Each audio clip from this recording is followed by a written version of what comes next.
Welcome again, ladies and gents, to another flipped lesson. Today, we're going to focus on the idea of these things called buffers. This covers pages 666 to 667 in your text. So let's go ahead and get started. So what a buffer is going to do in general for us is it's going to prevent or block a specific change. So for example, if we were to look at this picture here, if this is my house and this is a concert venue on the other side, what I can do is I can plant some trees and shrubs that are going to kind of act as noise dampening devices. So they'll be called a noise controlled buffer. And so what that's going to do is it's going to prevent the loud noises from the concerts to reaching my house. So if we apply that to acid-base chemistry, what a buffer in that respect is going to do is it's going to be a solution that will resist a change in pH even when a small amount of acid or a base is added. So what that means is if I have a solution that is buffered at a pH of 4, even if I add some acid or base to it, the pH should stay pretty close to 4. And so that will only occur if the solution is a buffer. Like we saw in our titration lab yesterday, when I mixed the acid and the base together, the pH started to change immediately. With a buffer solution, that's not going to be the case. The pH will remain relatively constant as long as what we add is a small amount of acid or a base. Because really, how good are buffers?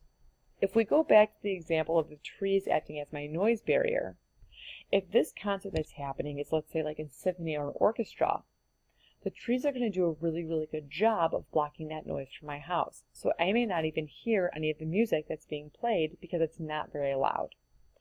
But if what's happening over here at this concert venue is like a rock concert, even though I have all of these trees and shrubs built between my house and the concert venue, I'll still probably hear a good deal of the music that's taking place.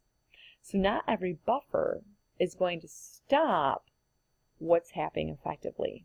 And so in chemistry, we call that the buffering capacity. So every buffer is going to have a maximum amount of acid or base that it can absorb without that significant change in pH. So your buffers are kind of like sponges. They do have an upper limit to how much they can absorb before the pH will actually change. So it's not like there's an unlimited amount of acid or base that it can absorb. There is going to be a maximum amount, and then we'll see the pH change after that. And that's something that we're going to investigate in the lab tomorrow. So what exactly is a buffer?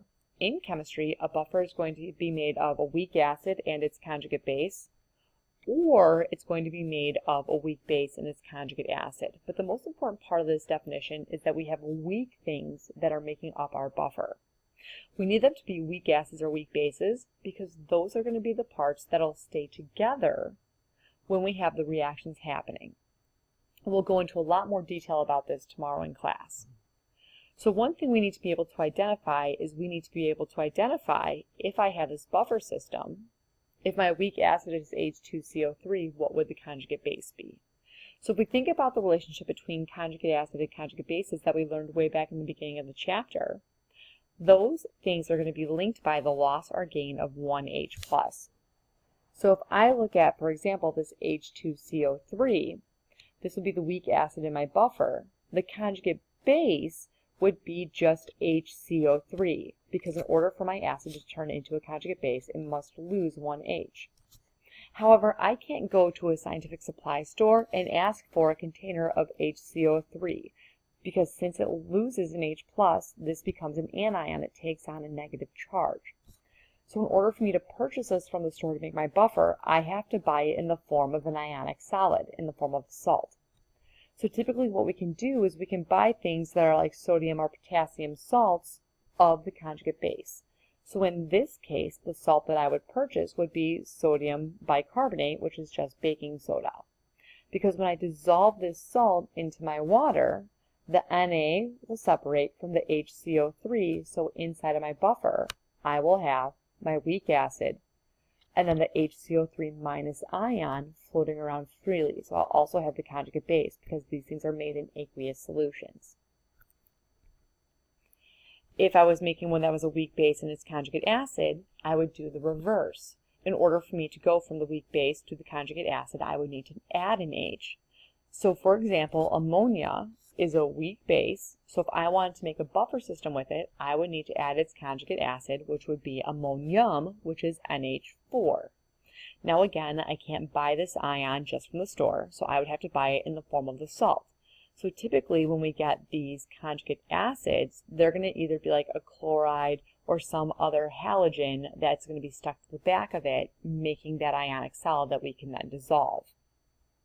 So in this case, we've purchased ammonium chloride, which would be NH4Cl. So when I take my ammonium and I take my ammonium chloride and I dissolve it in water, I'll have both the NH3 weak base and the NH4 conjugate acid floating around. So what I'd like you guys to do on the Google form is I'd like you to fill in the mixing boxes. I would like you to come up with, if the acetic acid is my weak acid, what would its conjugate base be in the form of the salt? You can just shove a sodium on the front. And if the NaF